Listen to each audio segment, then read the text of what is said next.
Okay student, see today we will study the mole concept. हम लोगों ने start कर दिया था ऑलरेडी, राइट। मैंने कुछ न्यूमेरिकल्स भी बताया था और कुछ फार्मूला भी बताया था।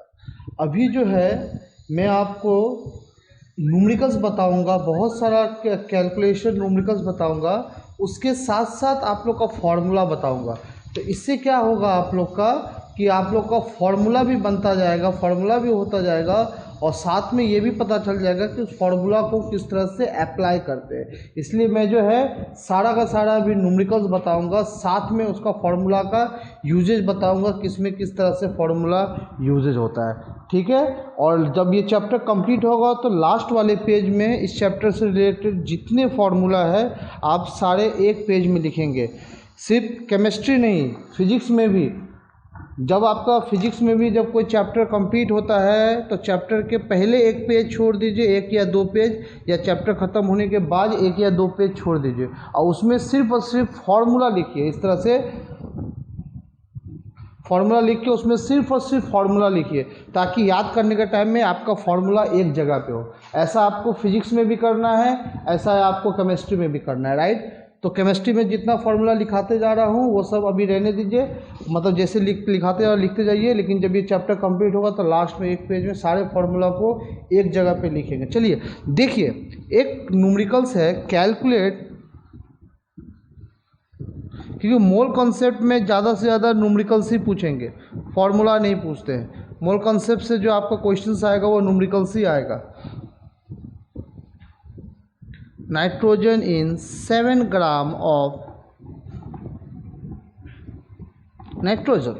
क्वेश्चन बोल रहा है calculate the number of mole of nitrogen in 7 gram of nitrogen. अब देखिए यहाँ पे सबसे पहला बात है कि क्या पूछ रहा है, what is the number of मोल। तो यहाँ पे आप फॉर्मूला लिख लीजिए, मोल इक्वल टू क्या होता है, mass by molecular mass. Molecular mass बोलिए या मॉलिक्यूलर वेट बोलिए, ये सभी ग्राम में होगा, याद रखिएगा। मास जो है हमेशा क्या होगा, ग्राम में होगा, ये भी ग्राम में होगा। मॉलिक्यूलर मास बोलिए या इसी को आप बोल सकते हैं ग्राम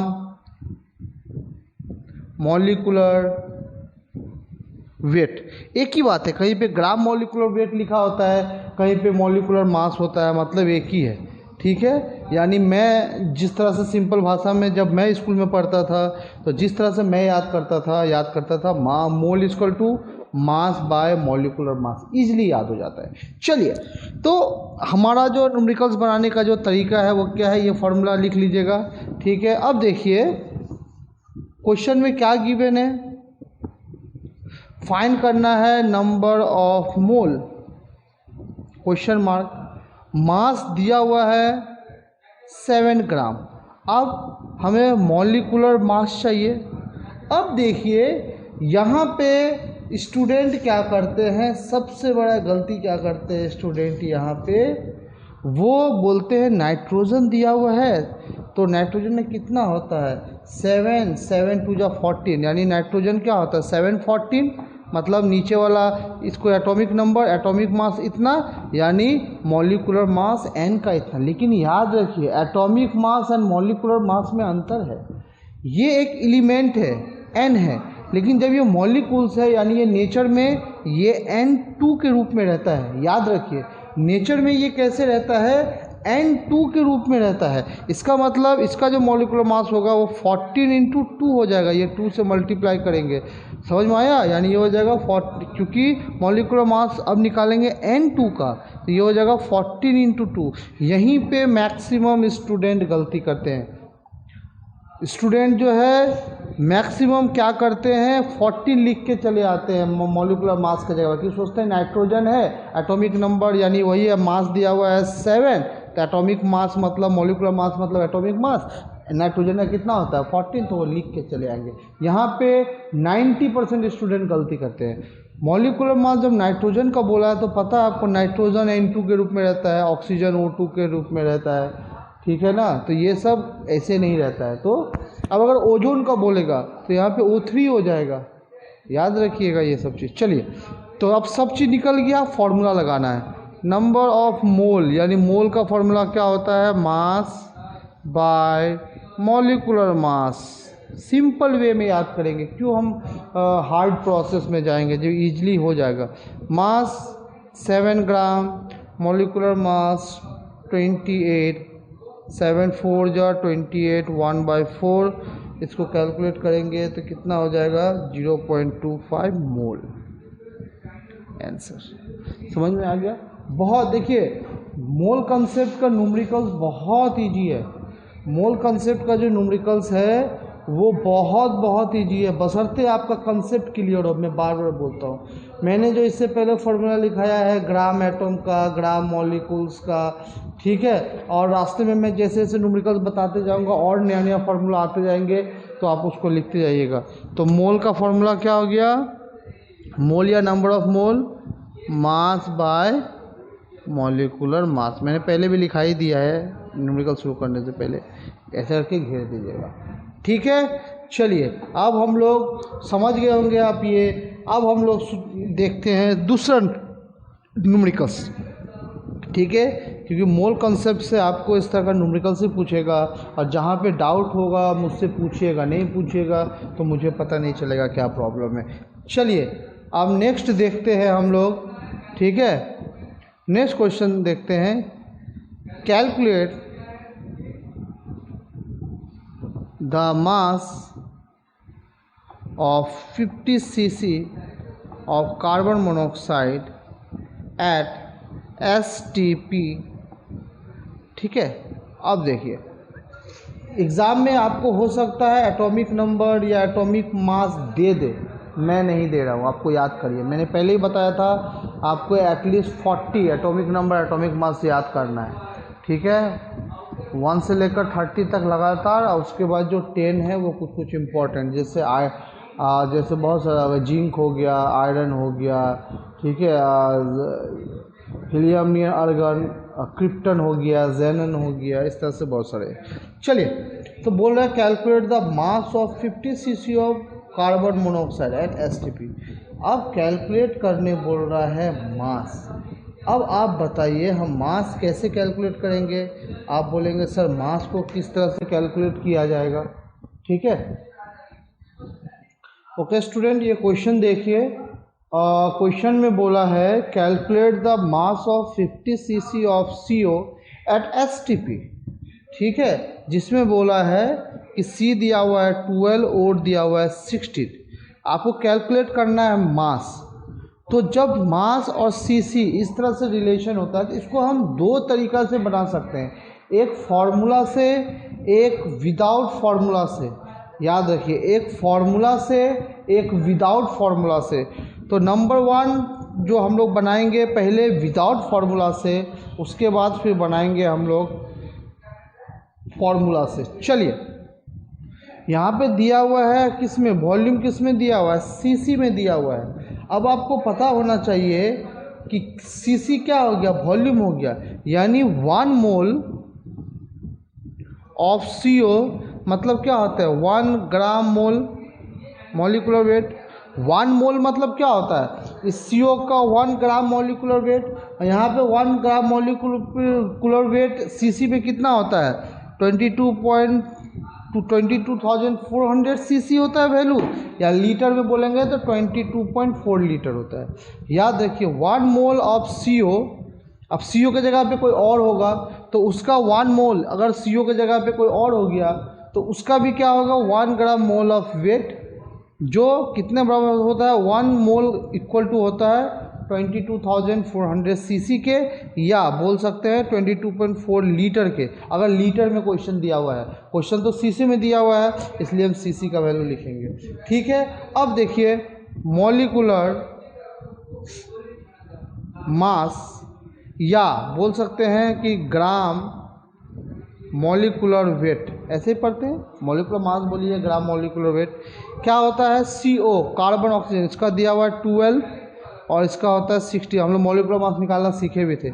ऐड करिए कितना होता है, 28 ग्राम, कितना होता है, 28 ग्राम। यानी क्वेश्चन बोल रहा है कि 28 ग्राम CO ऑक्यूपाई करता है 22400 cc कितना में STP पे, यानी 28 ग्राम जो CO है वो 22,400 cc ऑक्यूपाई करता है। तो कितना ग्राम 50 cc ऑक्यूपाई करेगा नहीं पता, तो वाट ग्राम CO विल ऑक्यूपाई कितना ग्राम 50 cc एट STP। इसको समझिए गौर से। 1 मोल होता है 22.4 cc, और 1 मोल मतलब क्या, उस कंपाउंड का ग्राम मॉलिक्यूलर वेट, यानी 1 मोल अगर 22,400 cc के बराबर है तो इसका मतलब 1 ग्राम मॉलिक्यूलर वेट भी 22,400 cc के बराबर है। तो CO का जो मॉलिक्यूलर वेट निकाला हम लोगों ने, ग्राम मॉलिक्यूलर वेट 28 ग्राम, यानी 28 ग्राम CO कितना ऑक्यूपाई कर रहा है 22,400। तो कितना ग्राम, कैलकुलेट द मास, नहीं पता है तो क्वेश्चन मार्क, कितना ग्राम CO ऑक्यूपाई करेगा 500 cc। अब इसी को सॉल्व कीजिए, इसी को सॉल्व करेंगे तो कैसे करेंगे, अब क्या हो जाएगा, ग्राम निकालना है तो क्या हो जाएगा 50 बच्चे में पड़े, ये इससे मल्टीप्लाई हो जाएगा, ये नीचे क्रॉस मल्टीप्लिकेशन होगा ना, तो कैसे हो जाएगा 50 इंटू 28, इससे मल्टीप्लाई होगा बाय 22,400। इसी को कैलकुलेट कर देंगे, आ जाएगा, इसी को कैलकुलेट करेंगे आ जाएगा 0.0625 ग्राम आंसर, यानी मास ऑफ 50 सेंटीमीटर क्यूब, यानी cc सेंटीमीटर क्यूब होता है। cc मतलब क्या होता है, सेंटीमीटर क्यूब, यानी क्यूब ऑक्यूपाई, यानी यहाँ पे अगर लिखने बोलेगा तो किस तरह से लिखेंगे कि mass of 50 cc of carbon monoxide at STP is 0.0625 gram, 0.0625 gram. समझ में आ गया। एक ये प्रोसेस हो गया, एक ये तरीका हो गया प्रोसेस वाइज, ठीक है। एक डायरेक्ट फार्मूला से बनाएंगे। क्या पूछ रहा है हमें, मास पूछ रहा है, मॉलिक्यूलर मास नहीं पता है, निकालिए। मॉलिक्यूलर मास ऑफ CO कितना था, C का 12, ऑक्सीजन का 16, मिलके कितना हो गया 28 ग्राम, ठीक है। अब हमारे पास क्वेश्चन में वॉल्यूम दिया हुआ है cc में, मॉलिक्यूलर मास तो निकाल ही लेंगे, मास पूछ रहा है और cc में वैल्यू होता है इतना, यानी ये सभी चीज़ से मिलके ये फॉर्मूला बनता है। तो लगा दीजिए मास बाय मॉलिक्यूलर, ये फॉर्मूला लिख लीजिए, mass by molecular mass equal to volume by 22,400 cc। अब मास तो पूछ ही रहा है, इसको रहने दीजिए। मॉलिक्यूलर मास निकाला 28, वॉल्यूम एट STP पे कितना दिया हुआ है, क्वेश्चन में दिया हुआ है 50 cc, 50, और नीचे लीटर में दिया रहता है तो 22.4 लिखते, चूँकि cc में दिया है इसलिए 22,400 cc। अब इसको कैलकुलेट कर लीजिए, देखिए वही आएगा 50 इंटू 28 बाई 22,400, ठीक है। इसी को कैलकुलेट करें 0.0625 ग्राम। तो इसी सम को दो तरीक़ा से बना सकते हैं, एक जो मैंने अभी पहले बताया सिंपल वे में पहले जैसे पढ़े हैं, ठीक है। दूसरा है डायरेक्ट फार्मूला लगा के। तो मैंने दोनों तरीका ही बता दिया आपको, आपको जो तरीका इजी लगता है आप उस तरीका से बना सकते हैं। मैंने दोनों तरीका आपको बता दिया, लेकिन दोनों तरीका ही एग्ज़ाम में नहीं बनाना है, कोई भी एक तरीका से बनाना है। इससे पहले वाला जो बताया वो तरीका या इससे, ये पहला थोड़ा सा समझ में नहीं आएगा, लेकिन घर पे जाके प्रैक्टिस कीजिएगा तो समझ में आ जाएगा। लेकिन प्रैक्टिस करने के बाद भी अगर समझ में नहीं आ रहा है तो मुझसे पूछिएगा। अगर आप लोग नहीं पूछेंगे तो आप लोग खुद का लॉस करेंगे। मैं बार बार बोलता हूँ, आप लोग क्लास 10 में है, और नर्सरी KG क्लास में 1 क्लास में नहीं है जो आपको बार बार बोलना पड़े डाउट पूछो। मैंने बता दिया, ठीक है। अभी तो हम लोग का लाइव क्लास तो आप लोग ज्वाइन नहीं कर रहे हैं, सबको रिकॉर्डिंग ही चाहता है, सर रिकॉर्डिंग भेजिए, नेटवर्क का इशू है, ठीक है। और ऐसा तो नहीं है कि हम लोग का सामने में क्लास हो रहा है कि आप लोग को मैं पूछूं क्या डाउट है नहीं डाउट है। इसलिए मैं बोलता हूँ कोई भी डाउट हो न्यूमेरिकल से रिलेटेड, मोल कंसेप्ट में एक्चुअली डाउट आएगा ही आएगा स्टूडेंट को। आप लोग भी घर पे कुछ बनाइए न्यूमेरिकल्स, कोई डाउट आता है तो मुझसे पूछिए। अगर डाउट नहीं पूछेंगे तो फिर प्रॉब्लम है, नहीं पूछेंगे तो मुझे पता नहीं चलेगा आपको क्या प्रॉब्लम है, तो फिर मैं कैसे सॉल्व करूँगा, ठीक है। चलिए नेक्स्ट न्यूमेरिकल्स हम लोग जो है करते हैं, ठीक है। चलिए थोड़ी देर में हम लोग नेक्स्ट न्यूमेरिकल्स स्टार्ट करेंगे। Okay, now students see the numericals, that is calculate the weight of the substance X which is gaseous form, occupy 10 liter at 27 degree and 700 mm pressure. Okay, the molecular weight of X is 60. That means in the questions is given you have to calculate the weight of the substance. You have to calculate the weight of the substance, and for calculation the weight of the substance there is a formula. You all know that mass by molecular weight is equal to volume by 22.4 liter. Okay, 22.4 liter, right? So when now we are going to put the value, but before putting the value you have to know the volume. Okay, before putting the value you have to know the volume, and if you don't know the volume then you have to calculate the volume first. ठीक है, सबसे पहले आपको volume को निकालना है. तो चलिए हम लोग वॉल्यूम निकालते हैं सबसे पहले. ठीक है, क्या होता है volume? P1 V1 by T1 equal to P2 V2 by T2. ये फॉर्मूला होता है, आप लोगों ने पढ़ा था.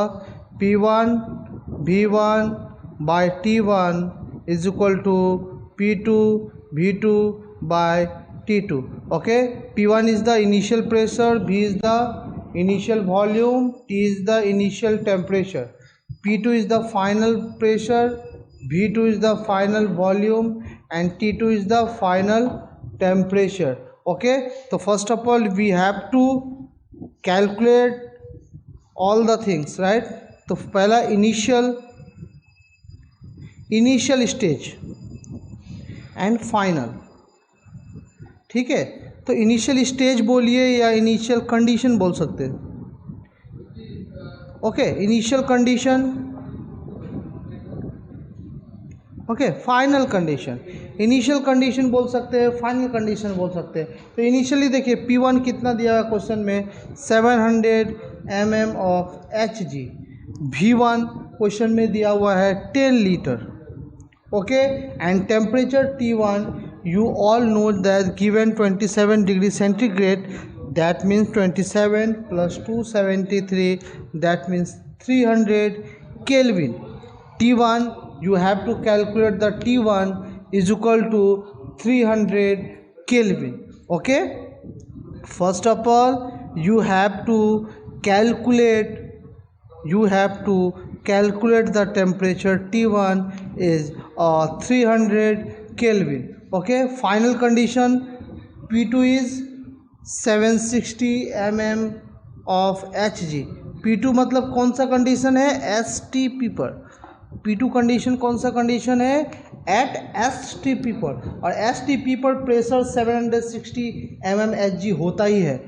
V2 तो पता नहीं है, उसको मान लेते हैं x लीटर. और T1 STP पर 373 केल्विन होता ही है, 273 केल्विन होता ही है, राइट? तो फाइनल टेम्परेचर STP पर 273 केल्विन होता ही है. तब ये सभी को हम लोग यहाँ पे पुट कर देंगे. ये सभी को हम लोग क्या करेंगे? यहाँ पे पुट कर देंगे. When we putting the value, P1 is 700, V1 is 10, T1 is 300, P2 is 760, V2 is X and T2 is 273. अब इसको अगर हम कैलकुलेट करते हैं, when we calculate the all the things we find x equal to क्या हो जाएगा? ये ऊपर जाएगा तो 700 into 10 into 273 by 300 into 760. Okay, 300 into 760. When we calculate the all the thing, जब इस सभी चीज़ों कैलकुलेट करेंगे तो ये निकलेगा 8.38 लीटर. 8.38 लीटर. ये सभी चीज़ क्या निकलेगा? 8.38 लीटर निकलेगा. ठीक है, तो मतलब क्या हो गया कि आपको ये सब कैलकुलेट करना है. आपको पता ही है कैसे कैलकुलेट होता है. तो ये इतना निकल जाएगा. अब क्या कर जाएंगे, हम लोग का वॉल्यूम निकल गया. तब हम लोग का क्या है फॉर्मूला? क्या है? Mass by molecular mass is equal to volume by 22.4 litre. Mass निकालना है हमें. हाँ, मास ही तो निकालना है. मास मतलब क्या? वेट. मास मतलब क्या होता है? वेट निकालना है. तो क्या हो गया? Volume into molecular mass by 22.4 litre में। तो वॉल्यूम कितना निकाला है अभी हम लोगों ने 8.38 लीटर। मॉलिकुलर मास किसका निकाला, मॉलिकुलर मास दिया हुआ है, यानी मॉलिकुलर मास मतलब मॉलिकुलर वेट दिया हुआ है 60 क्वेश्चन में, और ये 22.4। इसको अगर कैलकुलेट करते हैं तो निकल जाता है 22.45 ग्राम आंसर। तो इसको निकालने के लिए हमें वॉल्यूम चाहिए था, वॉल्यूम पता नहीं था फाइनल वॉल्यूम एसटीपी पर, तो उसके लिए हमको वो P1 V1 by T1 equal to P2 V2 by T2 के मदद से ये सब चीज़ को निकालना पड़ा, राइट। तो इस तरह से क्वेश्चंस आप लोग के एग्ज़ाम में आएंगे। मैं डिफरेंट ईयर से भी क्वेश्चन कराऊंगा, जब बहुत सारा आप लोग का चैप्टर कंप्लीट हो जाएगा तब डिफरेंट ईयर से भी क्वेश्चन कराऊंगा। जो समय लग रहा है बस इसी सब में लग रहा है, और थोड़ा सा समय लगेगा ऑर्गेनिक केमिस्ट्री में। बाकी बीच में जो आप लोग को हाइड्रोक्लोरिक एसिड पढ़ना है, हाँ ये सब चैप्टर में सिर्फ लिखने वाला है, थोड़ा सा समझने वाला है, तो इसमें ज़्यादा टाइम नहीं लगेगा, ठीक है। अब मोल कंसेप्ट को अगर मैं जल्दी जल्दी भगाऊंगा तो फिर आप लोगों को कुछ समझ में नहीं आएगा, इसलिए मैं कॉन्सेप्ट 1 बाय 1 कंसेप्ट करके आप लोगों को समझाता हूँ। ये मोल कंसेप्ट और ज़्यादा नहीं है, और आप लोग का मतलब 2-3 क्लास चलेगा, मोल कंसेप्ट ख़त्म हो जाएगा, ठीक है। मोल कंसेप्ट थोड़ा सा ज़्यादा है और इसमें थोड़ा सा आराम से करना पड़ेगा हम लोग को, इसलिए 3-4 क्लास और चलेगा, आप लोग का मोल कंसेप्ट ख़त्म हो जाएगा, उसके बाद ज़्यादा टाइम नहीं लगेगा, ठीक है। तो आज यहीं तक रखते हैं हम लोग केमिस्ट्री में, उसके बाद फिर आगे हम लोग और भी करेंगे, ठीक है। Okay, thank you. कोई डाउट होगा तो पूछिएगा, ठीक है फ्रेंड्स। चलिए, हम लोग न्यूमेरिकल्स बना रहे थे, अब हम लोग आज के क्लास में क्या है और न्यूमेरिकल्स करेंगे, क्योंकि मोल कंसेप्ट से जो है वो न्यूमेरिकल्स ही पूछता है ज़्यादा, ठीक है। तो चलिए हम लोग न्यूमेरिकल्स करेंगे इसका। और एक न्यूमेरिकल्स देख लीजिए, क्वेश्चन लिखा हुआ है calculate the volume at STP occupied by 6.02 into 10 to power 22 molecules of gas X। Okay, तो देखिए ये question, calculate the volume at STP occupied by 6.02 into 10 to the power 22 molecules by a gas X, ठीक है। Calculate करना बोल रहा है volume, कितना होगा वॉल्यूम ऑक्यूपाई, ठीक है। इसका फॉर्मूला लिख लीजिए। जब आपके पास मॉलिक्यूल्स दिया होगा और वॉल्यूम निकालने बोल रहा है तो इसका फॉर्मूला होता है वॉल्यूम बाय 22.4 लीटर, ठीक है, लीटर में, या 22,400 cc क्यूबिक सेंटीमीटर में, is equal to molecules, number of molecules या molecules by Avogadro number, by Avogadro, N ही है ना, ये एवोगाड्रो नंबर ही तो है, मैंने पहले ही बताया था ना, ये एवोगाड्रो नंबर है। एन क्या होता है, एवोगाड्रो नंबर होता है,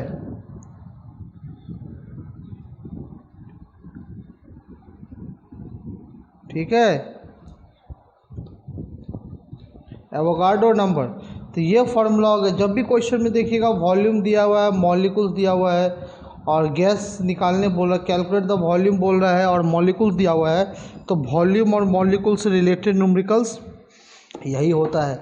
ये न्यूमेरिकल्स का फार्मूला है, इसलिए मैं बोल रहा हूँ जैसे जैसे न्यूमेरिकल्स कराते जाऊँगा वैसे वैसे रास्ते में फार्मूला आता जाएगा, आप लोग इसको लिखते जाइएगा। चलिए, अब जो है ये हो गया आपका वॉल्यूम निकालना है हमको, ये फार्मूला याद रखिए, ठीक है, लिख लीजिएगा। अब देखिए क्या क्या गिवन है। अब देखिए लीटर में दिया हुआ है तो आप इसको 22.4 भी, अगर आपको वॉल्यूम लीटर में निकालना है तो 22.4 लिखेंगे, अगर आपको वॉल्यूम सीसी में निकालना है तो यहाँ पे 22,400 लिखेंगे, ठीक है। तो ये है फॉर्मूला। तो अब देखिए फार्मूला को कैसे बैठाएंगे। एवोगाड्रो नंबर आप लोग को पता है, एवोगाड्रो नंबर आप लोग को याद करना पड़ेगा।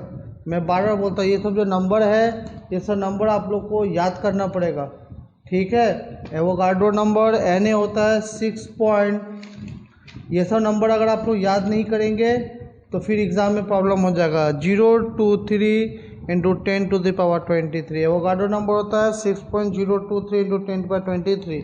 तो फॉर्मूला क्या दिया हुआ है, हम लोग जो अभी बना रहे हैं न्यूमेरिकल्स क्या है, वॉल्यूम बाय 22.4 लीटर में ही लिखें, क्योंकि क्वेश्चन में तो नहीं बोला है कि सीसी में लिखने के लिए। जैसे पहले वाला क्वेश्चन बनाया था हमने, उसमें सीसी गिवन था, इसलिए हम लोग सीसी में लिखे थे, बट इसमें सीसी गिवन नहीं है तो हम लोग लीटर में ही लिखेंगे।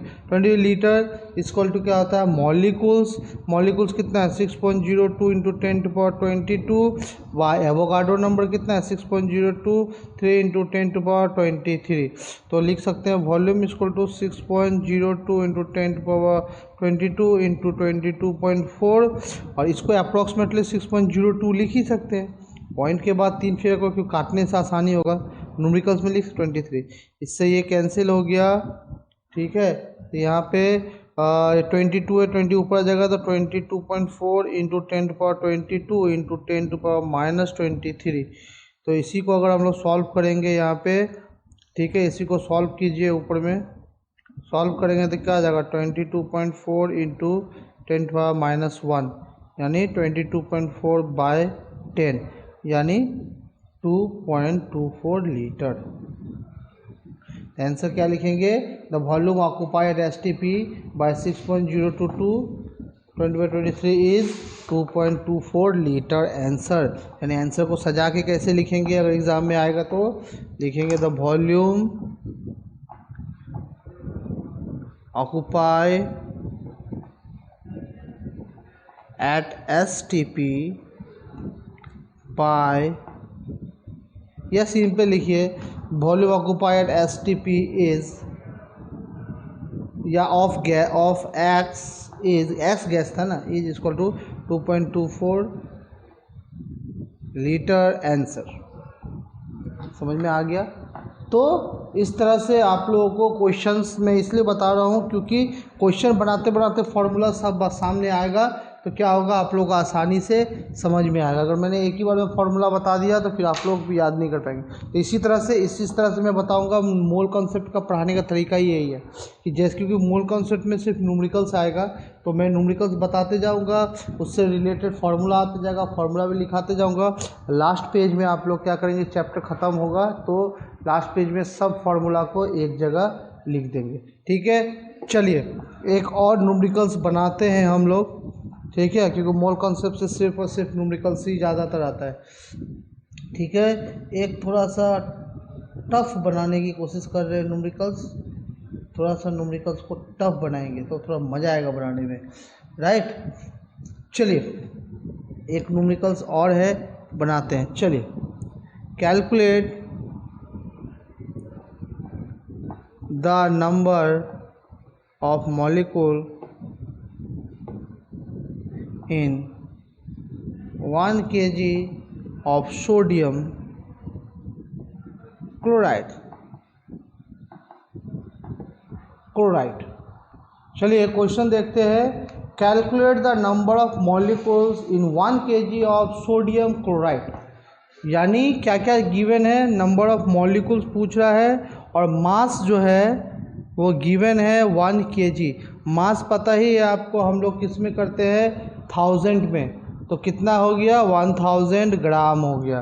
तो मास जो है हम लोग ग्राम में ही करते हैं ना, हम लोग जो कैलकुलेट कर रहे हैं मोल जो निकाल रहे हैं, मॉलिक्यूल जो निकाल रहे हैं वो किस में निकाल रहे हैं, ग्राम में निकाल रहे हैं, इसलिए मास को ग्राम में लेंगे। चलिए, तो ऐसा कौन सा फॉर्मूला है जिसमें मॉलिक्यूल्स और मास रिलेटेड है, तो देखिए mass by molecular mass equal to होता है मॉलिक्यूल्स बाय एवोगाड्रो नंबर। ये एक फार्मूला आ गया। तो ये सभी फार्मूला एक से रिलेटेड है, मैं लास्ट में एक बार में सभी लिखा दूंगा। तो ये एक फार्मूला है, इसको याद कर लीजिए, mass by molecular mass equal to molecules by, अगर नंबर ऑफ मोल दिया हुआ रहता तो ये मास बाय मॉलिकुलर मास क्या होता है, मोल। तो यहाँ पे लिख सकते हो mole equal to molecules by N, ये भी लिख सकते हैं जैसे चाहे। चलिए अब ये फार्मूला है, अब इसमें बैठा दीजिए, वैल्यू निकल जाएगा। चलिए क्या है, पहले मास। आप देखिए सोडियम क्लोराइड NaCl, इसका मास कितना होता है, सोडियम का कितना होता है 23 मास और क्लोरीन का 35.5। इन दोनों को ऐड कीजिए, कितना हो जाएगा, इन दोनों को ऐड करेंगे तो 58.5 हो जाएगा। चलिए, तो मास पहले बोला है, mass by molecular mass equal two molecule, number of molecule एक ही बात है, बाय एवोगाड्रो नंबर कितना है 6.02 इंटू 10⁻23, एक ही बात है। 6.023 लिखिए या न्यूमेरिकल्स बनाने टाइम में 6.02 क्यों लिखते हैं 6.02, ताकि हम लोग को आसानी, अगर मान लीजिए ऊपर में कहीं पे 6 मिल जाए तो आप 6 ही लिख के छोड़ सकते हैं, क्योंकि पॉइंट के बाद इसका कोई उतना वैल्यू नहीं है। चलिए, तब इसको सॉल्व करेंगे तो क्या हो जाएगा, मॉलिक्यूल इक्वल टू क्या हो जाएगा 1000 इंटू 6.02 इंटू 10⁻23 बाय 58.5। इसको कैलकुलेट कीजिएगा, कैलकुलेट करने के बाद निकल जाएगा 17.1, ठीक है। इसको कैलकुलेट कीजिएगा, मैं नहीं कर रहा हूँ कैलकुलेट। चलिए, आप लोग कैलकुलेशन तो आता ही है आप लोग को, आराम से एक काम करिएगा, इसको ऐसे ही छोड़ दीजिएगा, इसको मत कीजिएगा कैलकुलेट, इन दोनों को या इसको सब कैलकुलेट इंटू 10⁻, इतना ऐसे भी लिख सकते हैं, ठीक है। तो चलिए, ये आप लोग पे छोड़ा है, मैं नहीं कैलकुलेट, यानी मॉलिक्यूल्स निकालने का फॉर्मूला है mass by molecular mass equal to molecules by Avogadro number. तो इस तरह से हम लोग जो है न्यूमेरिकल्स को सॉल्व करते हैं, ठीक है। तो मोल कॉन्सेप्ट में जो है सिर्फ और सिर्फ न्यूमेरिकल्स ही आता है, ठीक है, सिर्फ और सिर्फ न्यूमेरिकल्स ही आता है। तो ध्यान दीजिएगा, एग्ज़ाम में ध्यान से बनाइएगा, क्योंकि मोल कॉन्सेप्ट से न्यूमेरिकल्स आता है और ये बहुत इंपॉर्टेंट है। चलिए, एक और न्यूमेरिकल्स देखते हैं, बहुत धमाकेदार न्यूमेरिकल्स है, अच्छा सा न्यूमेरिकल्स है, ठीक है। ये सब जब आप लोग का ये सब चैप्टर कंप्लीट हो जाएगा ना, या मैक्सिमम चैप्टर जब कंप्लीट हो जाएगा, तो क्लास 10 चाहे वो CBSE हो ICSE हो, क्लास 10 के लिए मैं फिर डिफरेंट ईयर से क्वेश्चन सॉल्व करवाऊँगा। पहले आप लोग को ये सब चैप्टर कंप्लीट हो जाए अच्छे से, उसके बाद, इसलिए अभी से पढ़िए अच्छे से, क्योंकि कॉन्सेप्ट नहीं समझ में आएगा तो डिफरेंट ईयर से क्वेश्चन दूँगा।